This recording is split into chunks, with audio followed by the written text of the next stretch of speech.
All right, you can see here we have the iPhone 6s. This is the 128 gigabyte model. All right, you can see the box, iPhone 6s. It's already been unwrapped, but we are going to unbox it. Believe it or not, this is the first time we are opening this device.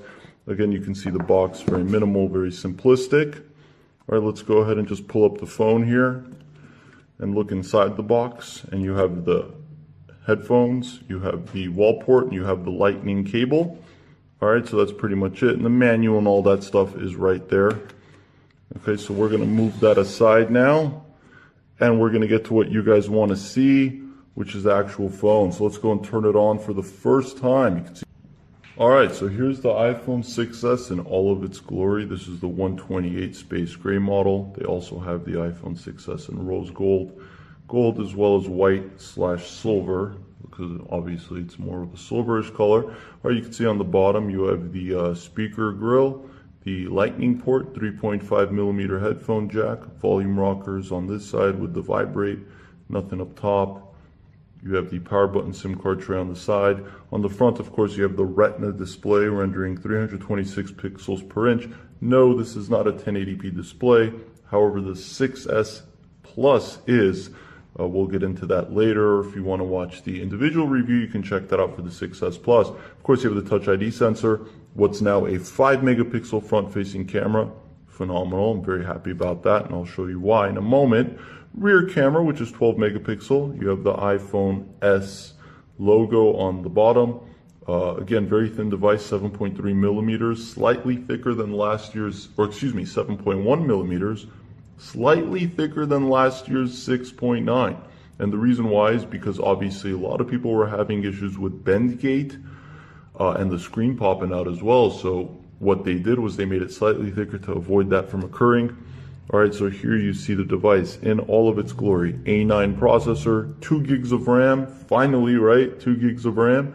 A lot of Android users will know what I'm referring to when I say that.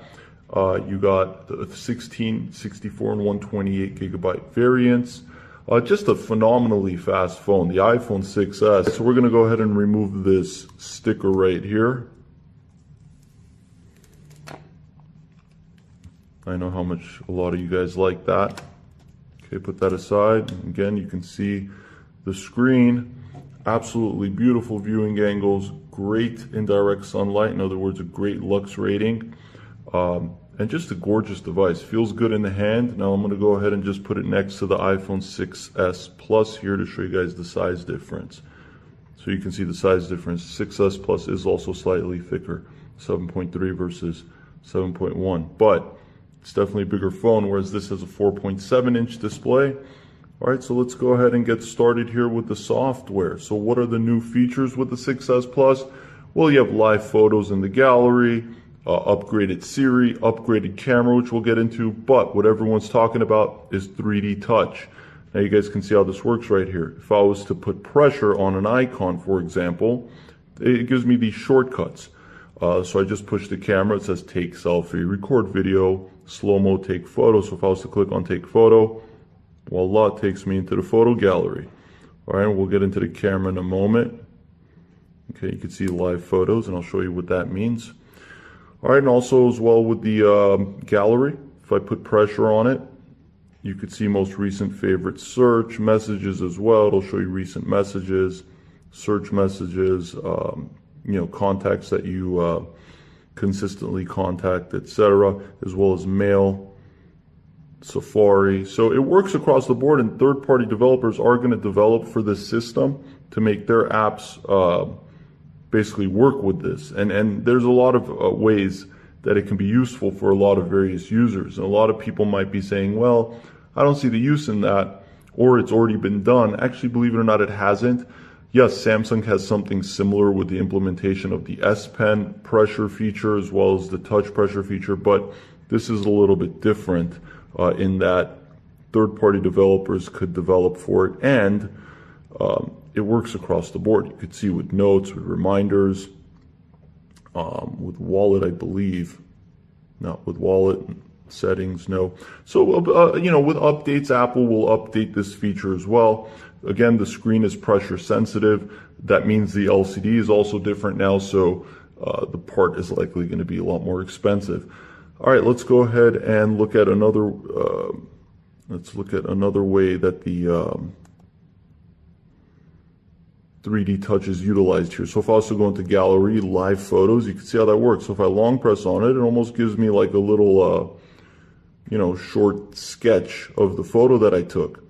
And you can share it from that. You can share it. If I was to just swipe up, you can copy it, favorite, delete. So you can see how that works. This also works with video. So if you were to shoot a video and you do that long pressing thing, you get the a little short clip of that specific video. And of course you could share the image here. You can edit it with the editing option. They have a ton of different editing options here. Of course, the gallery in itself you could set up in any way you'd like, shared pictures, albums, etc. So a lot changed. Minimal. Is it minimal? It's probably a little bit more than minimal. I mean, it's more than you would normally get with an S iteration. For example, the iPhone 5 to the 5S really didn't have that many different features except for maybe the Touch ID sensor and an improved camera, whereas with this, it really is a whole new system. So the 6 and the regular 6 and 6 Plus aren't going to utilize this 3D touch. So just for this feature alone, for a lot of users and consumers, it might be worth the upgrade. Of course, you have Spotlight here, and of course the Search and Spotlight on the left as well, which they've brought back. And you can see all the various apps that you get with the 64 and 128 gigabyte models. You get Numbers, Pages, Keynote, GarageBand, iMovie. So that's only exclusive to the 64 and 128 gigabyte models. Everything is just super blazing fast in terms of speed, in terms of processing applications, in terms of, just opening and closing that applications. You can see opening out of Photos, out of the camera, out of the App Store. And then you can, of course, multitask and swipe out of everything. Close out of all these apps, boom, boom, boom, you're done. So very quick control center right here. Very quick, very fast, very fluid, no complaints in terms of speed. Now, one area where I think Apple could have improved is I think they could have given users more of an ability to customize the control center. I think that's an issue that I've had ever since they released the control center with iOS 7, is that, we should be able to customize these toggles, but with some jailbreak I've heard it's possible, so who knows, maybe in the future they'll implement it. Alright, so you guys see how 3D touch works. Very simple, very intuitive, a feature that I like. So let's go ahead and look at the camera now. And you can see in terms of camera quality, absolutely phenomenal with this 12 megapixel camera. Also, you have 4K video recording now. You can see square panorama, all the different options. Of course, you have filters as well. So we'll go ahead and post a separate video showcasing video quality as well as picture quality. You can see the front-facing 5 megapixel camera definitely improved in this regard as well. Super fast to take pictures. So the camera is definitely improved, guys. You have to take my word for that. I'm not going to do too much of a detail in-depth here on the camera, but just in terms of photo quality, it's brilliant. Sheer brilliance on the part of Apple. Have to give them credit here. Definitely competes with any high-end camera phone on the market today, if not bests them or beats them. You can see with the flash how bright it is. Just the color saturation, the contrast, everything pops out at you. It's absolutely phenomenal what they've done with this camera. And of course, that's what you're to expect with an iPhone camera, right? I mean, every year, it just seems to get better and better and better. All right, let's go ahead and look at all of their iPhone apps, clock, maps, etc., weather. All right, so we'll just open and close out of these real quick just to show you guys what they look like and how fast they are to open and close. Just super fast, super intuitive. This is what iOS is all about. They don't really, it's the bells and whistles, right? I mean, that's what you get with a lot of other OSs and mobile platforms that you don't get here with the iPhone. Very simplistic and easy to use. So any user can pick one up and pretty much figure it out right away. So again, just in terms of overall features, really the new features that they've added are 3D touch, which I'm having a lot of fun with, guys. I've been playing with it for a while now, or at least as long as I've had the phone today, as well as the live photos and the upgraded camera. There's other minor differences as well. The device in itself feels good in the hand. It's got a sturdy feel. Of course, you're probably going to want to get a case for it because you don't want to carry around the $800,000, $900,000 device unprotected. Just even a minor scratch would get on my nerves. So in that regard, you may want to get yourself a case. And again, just in comparison to the 6S Plus, because we're not going to do a separate video this year comparing them, just really isn't much of a point. You can see the difference. Again, larger screen, 5.5 versus 4.7. Of course, on the 6S Plus, you have the ability to auto-rotate the screen. So you can use it like an iPad, basically, which you don't have on the 6. Both of them have the ability to double tap on the home button. It easier to access menus up top if you have small hands or you can't reach all the way up top with one hand. So that's always been there. It's been there since the 6 and the 6 Plus.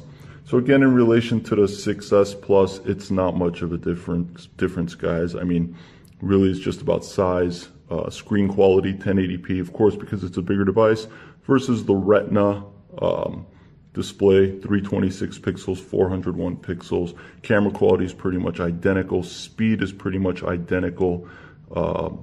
So not much of a difference there. So I really don't see the point in doing a separate comparison between these two monsters. So here it is, guys, Apple's latest flagship device, the iPhone 6S. It's a device that I think is worthy of an upgrade if you're coming from a 5S. Is it worthy of an upgrade from the iPhone 6?